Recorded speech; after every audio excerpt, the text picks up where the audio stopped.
इस वीडियो में लोग NCL research and financial services limited को एक बार फिर से डिस्कस करने जा रहे हैं, क्योंकि अभी देखेंगे तो इस कंपनी के शेयर प्राइस में गिरावट मतलब डाउन ट्रेंड शुरू हो गया और इसका जो रिटर्न है नेगेटिव में दिखने लगा है। तो इसके बारे में बात करेंगे कि क्या इसमें और ज़्यादा गिरावट आ सकता है या कहीं पर जाकर ये गिरावट ठहरेगा और वहाँ से यू टर्न मार कर फिर ये प्राइस ऊपर की तरफ उड़ेगा। इसी बात को शॉर्टकट में इस वीडियो में समझने का प्रयास करेंगे। तो चलिए लेट नहीं करते, शुरू से शुरुआत करते हैं। अभी देखेंगे तकरीबन 0.39 यानी कि 40 पैसा से भी कम पर इसने अपना क्लोजिंग दिया है। एक दिन की मैं बात करूँ तकरीबन 2.5% की गिरावट के साथ। पिछले 5 दिनों में देखेंगे तो 5 दिनों में तकरीबन 5% के आसपास से स्टॉक टूट चुका है। यानी कि इसके पहले जब मैंने वीडियो बनाया था तो हमने देखा था कि एक दिन और एक सप्ताह का जो रिटर्न था वो अभी ग्रीन में था, लेकिन अब यहाँ पर देखेंगे तो ये माइनस में चलने लगा है। ये सही संकेत नहीं है। एक मंथ के रिटर्न की बात करें तो आपको पता है एक मंथ में तो काफ़ी दिनों से स्टॉक निगेटिव में ही चल रहा था और तकरीबन 2.5% के आसपास से एक मंथ में टूटा। और यहाँ पर देखेंगे लेकिन पर्टिकुलर इस लेवल के बाद 26 मई का दिन है, 26 मई के बाद देखेंगे तो स्टॉक में भारी गिरावट देखने को मिला और एक मंथ का रिटर्न यहाँ से डाउन ट्रेंड में बदल गया। और पिछले 6 मंथ की बात करें तो 6 मंथ में स्टॉक तकरीबन 25% के आसपास टूटा है, जो कि पहले मैंने बताया था 6 मंथ में लंबी अवधि में तो काफ़ी ज़्यादा इसमें गिरावट हुआ है।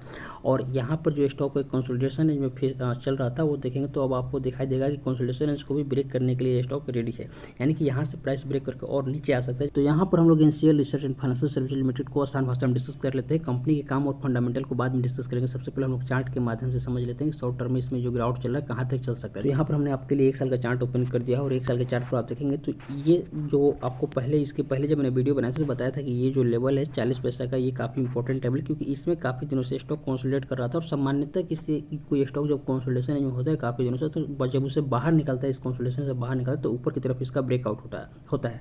लेकिन अभी देखेंगे तो इस स्टॉक में क्या हो रहा था कि इसका जो प्राइस है यहाँ से धीरे धीरे देखेंगे तो नीचे आ रहा था और नीचे आते आते ये जो इसके लिए लेवल था 40 पैसा का, इसको भी अब देखेंगे तो ब्रेक करके नीचे आ गया। और अभी इस कंपनी का शेयर प्राइस आपको पता है 39 पैसा के आसपास चल रहा है। तो ये जो प्राइस नीचे की तरफ जा रहा है, ये कितने नीचे जा सकता है इसको देखने के लिए हमें यहाँ पर इसकी 3 साल का चार्ट का ओपन करना। चलिए मैं 3 साल का चार्ट ओपन कर देता हूँ और 3 साल का चार्ट पर आप देखेंगे तो ये पाएंगे कि ये जो लेवल है इस कंपनी का, ये लेवल ये तकरीबन 25 पैसे के आसपास का लेवल है, यानी कि इसका प्राइस अब आ सकता है 25 पैसे के आसपास।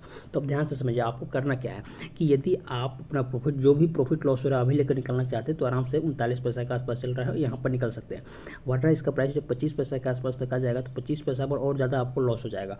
दूसरी बात, ये बहुत प्रबल संभावना है कि 25 पैसा के आसपास प्राइस आने के बाद यहाँ से प्राइस जब रिवर्स मार के प्राइस ऊपर उठेगा तो तब कम से कम 50 पैसा तक जरूर आएगा, लेकिन उसमें समय लगेगा। यदि आप इसमें समय नहीं देना चाहते तो बाहर निकल सकते हैं और अपने आपका जो इसमें कैपिटल है उसको प्रोटेक्ट करना चाहते हैं तो बाहर निकल सकते हैं। रिस्क लेने की ज़्यादा जरूरत स्टॉक में अभी फिलहाल नहीं है। तो जो लोग रिस्क के दीवाने हैं, जो लोग रिस्क लेना चाहते हैं वही इसमें बने रहेंगे, जो लोग रिस्क नहीं लेना चाहते वो इससे बाहर हो सकते हैं। सेल रिसर्च के काम के बारे में आपको पता है कि ये कंपनी एक NBFC कंपनी है। और फंडामेंटल की बात करें तो तकरीबन जैसे मैंने पिछली वीडियो में अपने बताया है कि ये 41 करोड़ के आसपास कंपनी का मार्केट कैप है। शेयर प्राइस बुक वैल्यू से भी कम हो गया, जो कि ज़्यादा चिंता की बात है। और जो इस कंपनी का रिटर्न ऑन इक्विटी और ROE है और ROC देखेंगे तो ये ठीक है 1% 1.5% के आसपास से, तो ठीक है, माइनस में नहीं है, कम से कम इस बात की सुकून है।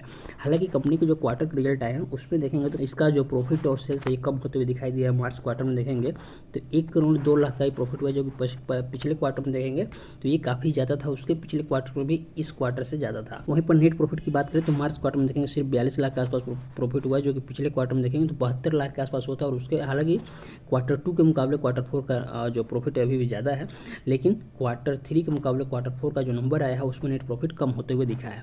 और इसी वजह से नेट प्रॉफिट कम हुआ है। नेट प्रॉफिट कम इसलिए भी हुआ है क्योंकि यहाँ पर आप देखेंगे इस कंपनी का जो डेप्ट है, आपको डेप्ट बढ़ते हुए दिखाई देगा। तो अब देखिए एनसीएल रिसर्च का फंडामेंटल उतना भी बुरा नहीं है। हालांकि फंडामेंटल अभी इस कंपनी का जो है मजबूत होते हुए नहीं दिखाई दे रहा है, इसलिए अभी थोड़ी सी चिंता की बात इस स्टॉक में बनी हुई है। तो जो बातें मैंने आपको बताई कि आप निकलना चाहते हो तो निकल सकते हैं, रिस्क लेना चाहते हो तो उसमें बने रह सकते हैं। बाकी जो भी कीजिएगा अपने मन और मर्जी से कीजिएगा, अपने एनालिसिस की बदौलत कीजिएगा, मेरे कहने पर कुछ मत कीजिएगा। उम्मीद करता हूँ एनसीएल रिसर्च के बारे में जो बातें मैंने बताई आप अच्छे से समझ पा रहे होंगे।